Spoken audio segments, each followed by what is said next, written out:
Well, hello, Mountaineer fans. We got 3 weeks, baby, and we'll know what's up with the Mountaineers in the Big 12. Uh, Guys, it's been a crazy week. I've been away from the podcast. I'm back.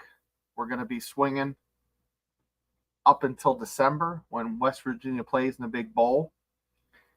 There's just a lot to talk about tonight, so stick with me.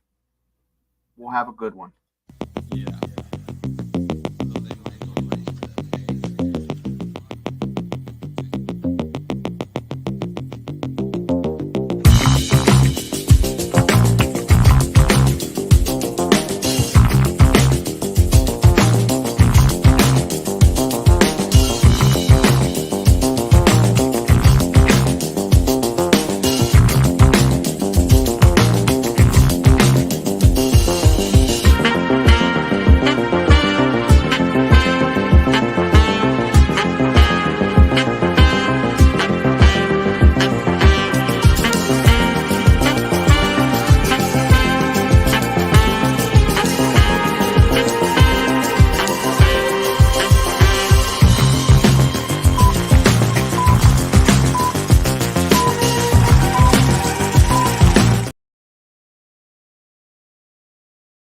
Hey guys, it's that time of the week.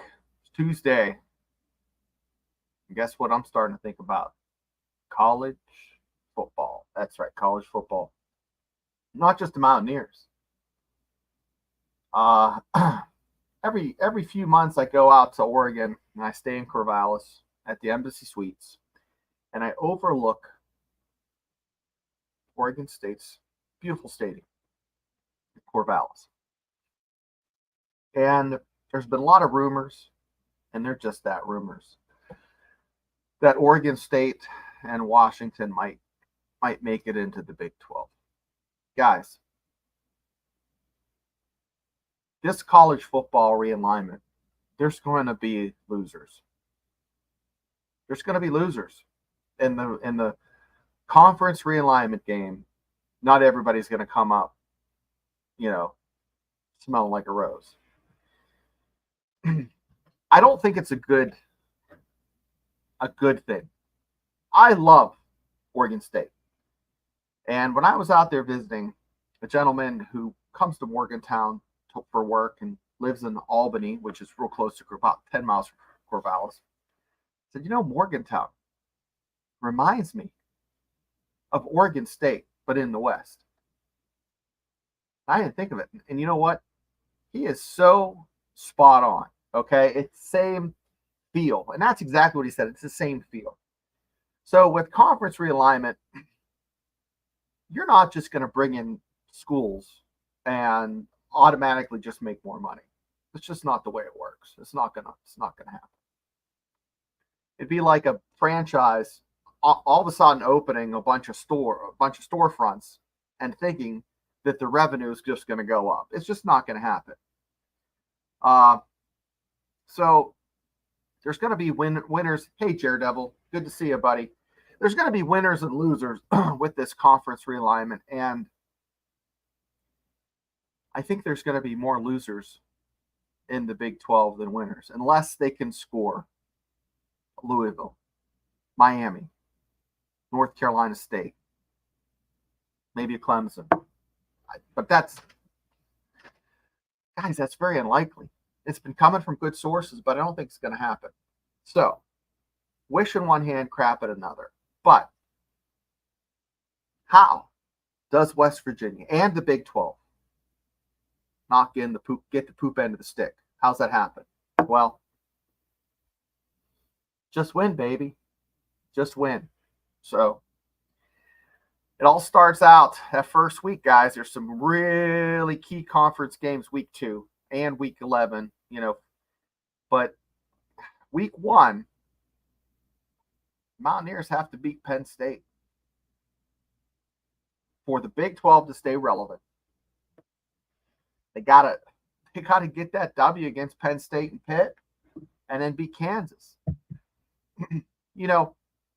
Everybody's singing the praises of Utah, and they're why are they going to be good? Well, they're going to be good because they have one of the weaker schedules but you can't just crown them because they have the easiest path. I mean, they're still going to have to beat the teams in front of them. So, with that being said, Utah, it's not a slam dunk. But, I would honestly say the consistency of coaches, Mike Gundy at Oklahoma State. They might have a couple bumps in the road, but they're constantly good. Okay, that's great for the conference. Lance Leipold at Kansas. They beat Oklahoma last year. This year, he has a job. Things are looking good. Contract extension. Jalen Daniels needs to stay healthy. Guys, this is all consistency in the Big 12 is good for the Mountaineers. Okay? This is the Mountaineer Mafia, but you're only as good as your earners, right? So you got to have a consistent winner. Like look at the Big 10. Everyone else is kind of me, but you have Ohio State constantly winning 11 games this season. Okay. Michigan finally crested that hill, and now they have a recent national championship. Penn State is like looking over the fence, not quite there, but constantly an 8-win, 9-win team. Okay, those are your three constants. Who in the Big 12 who are the mules that are gonna pull the cart? I see 4, maybe 5. Of course, the Mountaineers. I mean, they're the most winningest program in the Big 12 currently. I'm not making that up. That's fact. Google that.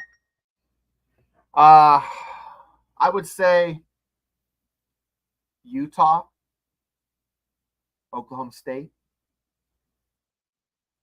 Kansas State.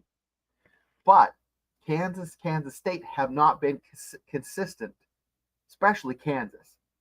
They're a flash in the pan. They've been good for about, 18 months? Guys, consistently good. Consistently good.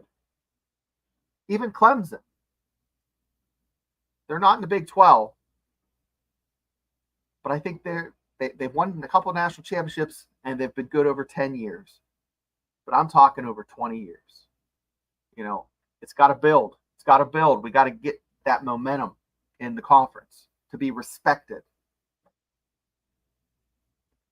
Can't be respected by, constantly bringing other folks into the mix, new teams like UCF. Now, UCF, guys, they could be good.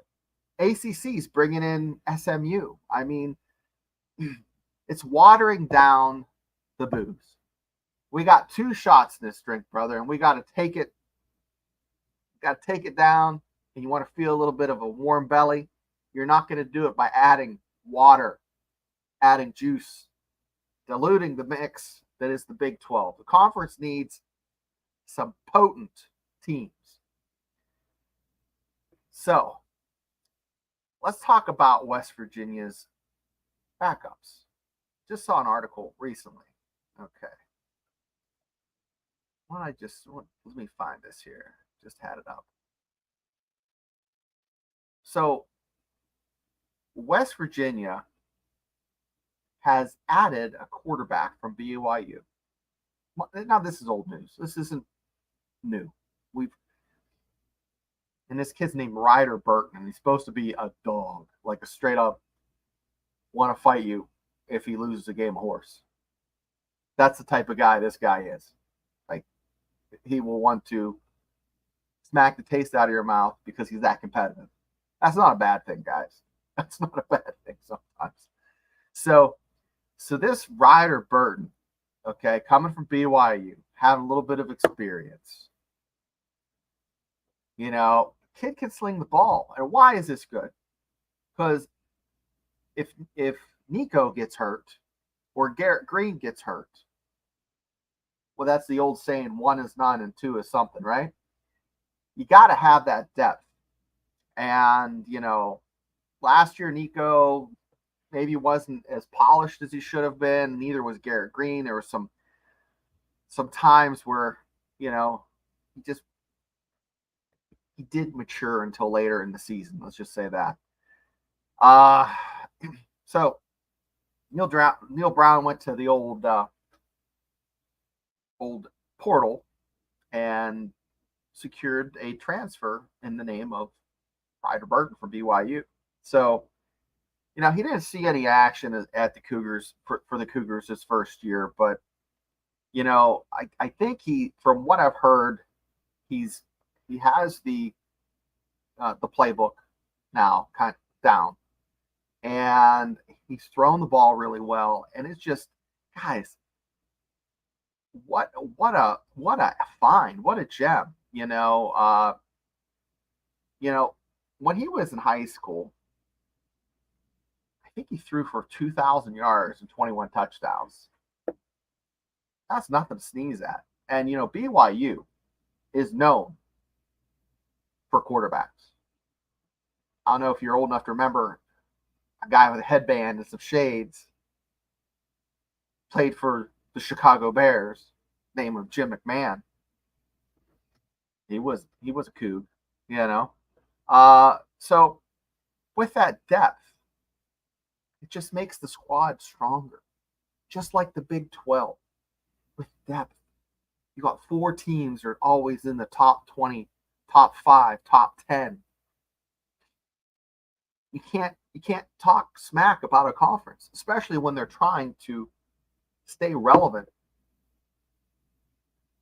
And there's talks of the SEC and the Big 10 taking their sandbox and their shovels and their buckets and moving it.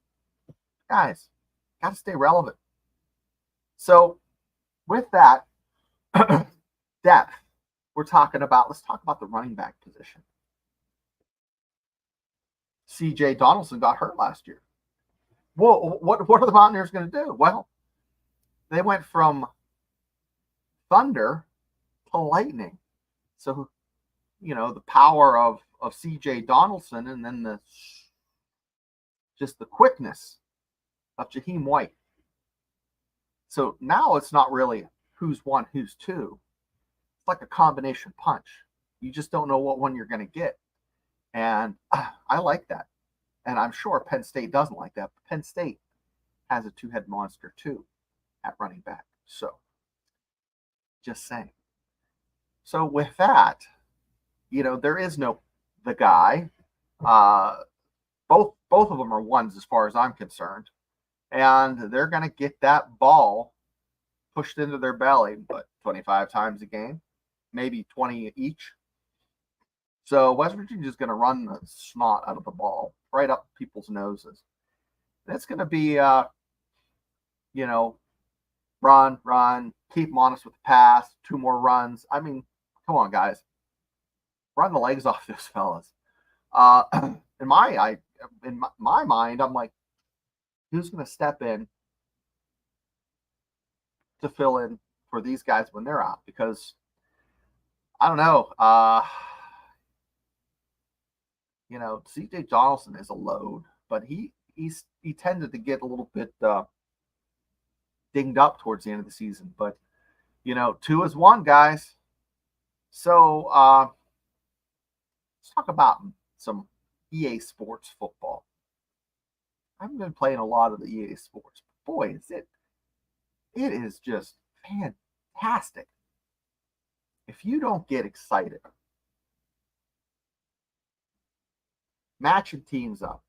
I mean, my kids are taking high school teams and making them Division, 1 teams. And there's teams based off of people with their logo being a certain person, certain YouTubers. Guys, if I was a young man, I would be sitting on my dupa playing that thing. It is phenomenal, guys. If you haven't checked out the EA Sports college football that just came out, do yourself a favor and check it out. So let's get back to the losers. Losers. Who's the basement? who's going to be living in the basement for the Big 12? Can Cincinnati get out of the basement? Can maybe is UCF in the basement? Maybe they're top of the stairs looking into the basement. I think they have a high ceiling, UCF. I know Cincinnati's in the basement, right? BYU is not a basement team. Utah's not a basement team. Arizona State. Are they going to be a basement team in the Big 12? I can tell you right now, for certain, Iowa State is not in the cellar. They're going to be a decent team. What teams are in the basement of the Big 12? I think week one, we're going to get, as Mountaineer fans, we're going to get a taste or a heaping spoonful of reality and figure out exactly, what the season's going to have for us. Is it going to be a 3-point win for the Mountaineers? Two touchdown win?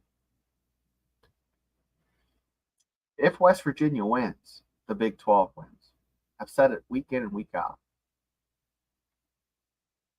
Also, why is it so important to the Big 12 to have these consistent coaching staffs, consistent top 20 teams? Because not every college football fan is a sweaty, nerdy college football nerd. You get used to hearing that name over and over. Remember West Virginia from, let's say 03 to 2012, about an 8-year run, was always in the mix for 10 wins. It was expected. So, same is true for Miami back in the Big East days, 15 years ago, 20 years ago. You knew they were going to be in the mix. Same's true for Alabama. Alabama used to be one of those teams always in the mix. Are they still going to be up there on the pedestal? Or does the coaching change bring them down into the realm of mere mortal college football programs? Guys, thanks for tuning in. I will be seeing you on the Voice of College Football with Joey on Thursday.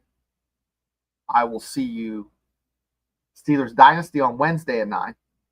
And then I will be seeing you again Friday on this show. I think we're going to go at 8.